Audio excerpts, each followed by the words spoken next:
Imagine this. A man who built one of the most valuable companies in the world suddenly finds himself staring at death. That man was Steve Jobs.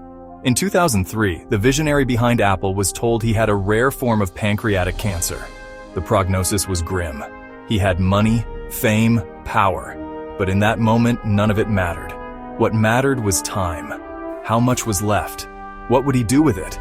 It was this encounter with mortality that shaped the most powerful speech of his life. In 2005, standing before graduating students at Stanford University, Steve Jobs shared lessons that were not about technology or business, but about life, purpose, and death. And today, I want to share with you the 3 timeless lessons he left us. Lesson 1. Connecting the dots. Jobs said, "You can't connect the dots looking forward, you can only connect them looking backward." As a young man, Jobs dropped out of college. On paper, it looked like failure, but dropping out allowed him to take classes that truly interested him. One of them, calligraphy.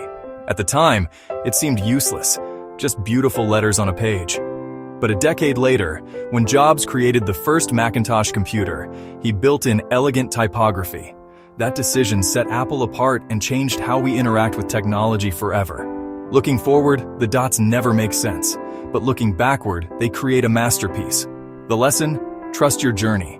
Even the failures, even the detours, they might be planting seeds for something greater. Lesson 2.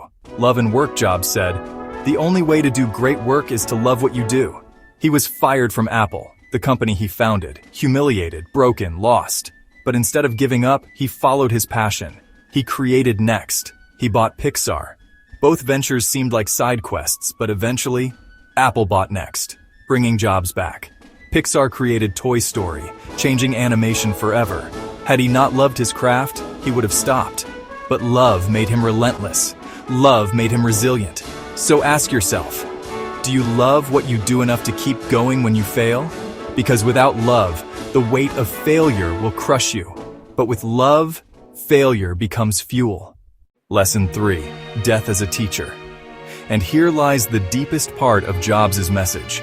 He said, "Remembering that you're going to die is the best way I know to avoid the trap of thinking you have something to lose. You are already naked. There is no reason not to follow your heart." Most of us live as if life is endless. We postpone dreams. We trade days for money, passion for safety, vision for comfort. But death is not an enemy. It is a mirror. It strips away illusions. Jobs realized, in the face of death, fear loses its power. The opinions of others fade. The noise of the world goes silent. What remains is what truly matters. Time, love, purpose. He once asked himself every morning, if today were the last day of my life, would I want to do what I'm about to do today? And whenever the answer was no too many days in a row, he knew it was time to change. The reflection. Think about this. If you were told you had 1 year left, what would you do differently? Would you still scroll endlessly? Would you still waste time in arguments, gossip, distractions?